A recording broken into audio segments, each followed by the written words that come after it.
Hey guys, what's up? Well, see that? Can you hear that hissing?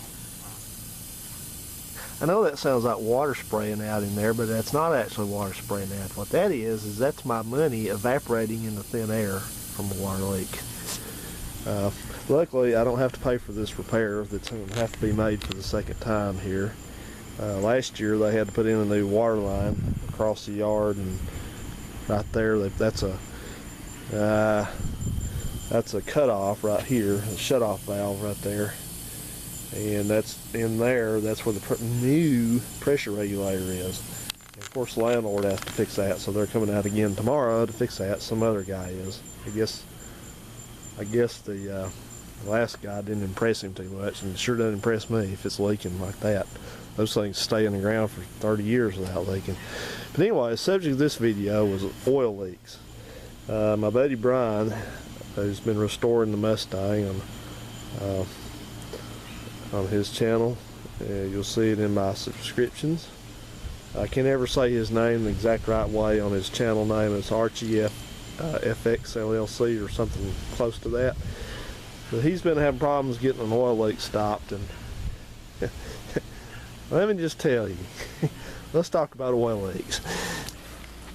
You can't really see under here because I've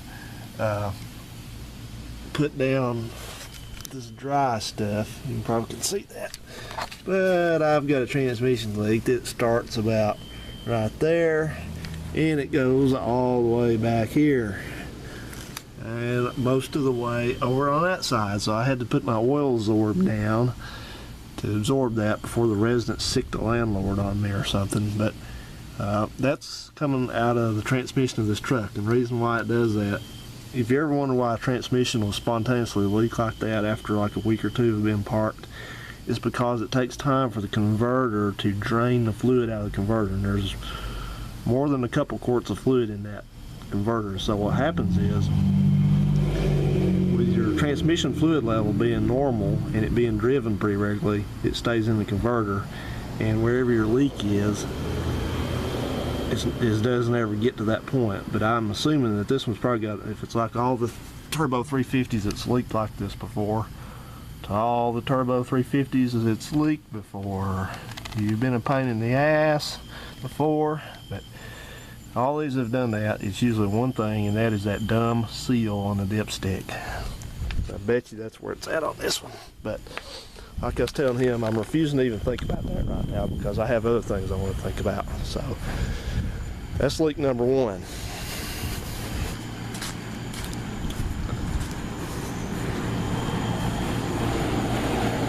There's the old air conditioner still hanging in there. Boom. Here's the old dart back here, which I've also slowly, I spend a lot, I think I spend as much time gathering parts up as I do actually doing work. Let's see, I don't know if I can, if you can see, but probably hard for you to see, but you can barely see that there's a big puddle under this car too. There's one out of the transmission, and there's a smaller one up there out of the power steering pump. So yeah, I feel your pain, but I guess I can kind of sympathize with you a little bit. I know you want to get the car going, and that's a frustration, but like I said in my comments, I think you might be better off this time just lifting the engine up. Just get your cherry picker in there and disconnect the mounts and the exhaust, and just pick the thing up a few inches, because you probably don't have much room to maneuver in there. So I was going to give you a real quick update on this mower.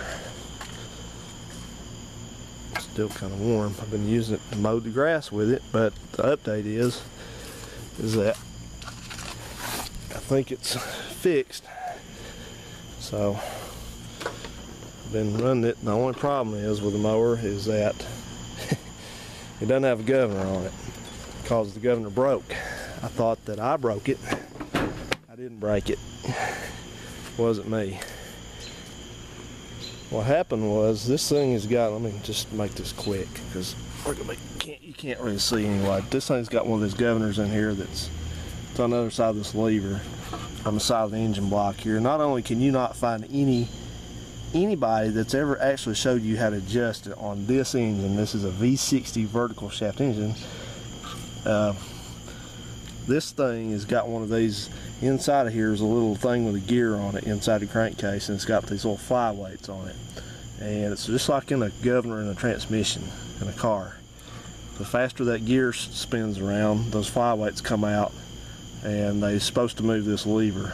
Well, something's broken in there. There's no resistance. It doesn't work anymore, so it just runs wide open. So I have to spend a lot of time frigging with this thing, but that's okay. I don't care. I'm not going to take it apart and fix it. And you know what's funny is a lot of people, when you hear them talking about a governor on a lawnmower, they say this sentence. They say, yeah, you like that voice? That's my dumb voice.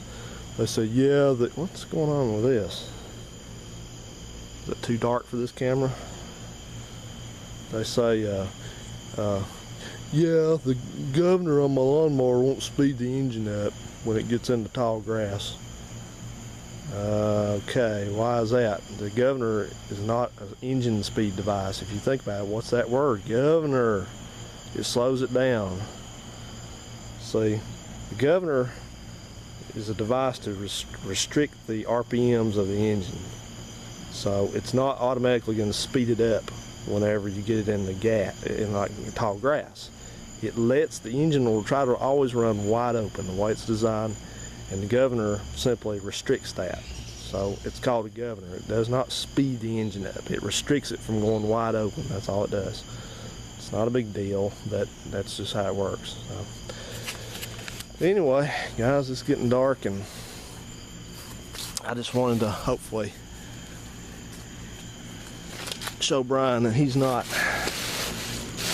alone in this world with the oil leaks. I know it's heartbreaking, it's traumatizing, and it's something that sometimes it's hard to move on from, but you can do it.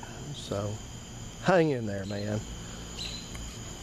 So anyway, from right here in suburban Huntsville, I thank you for watching. Tune in again next time. Thanks everybody. Bye.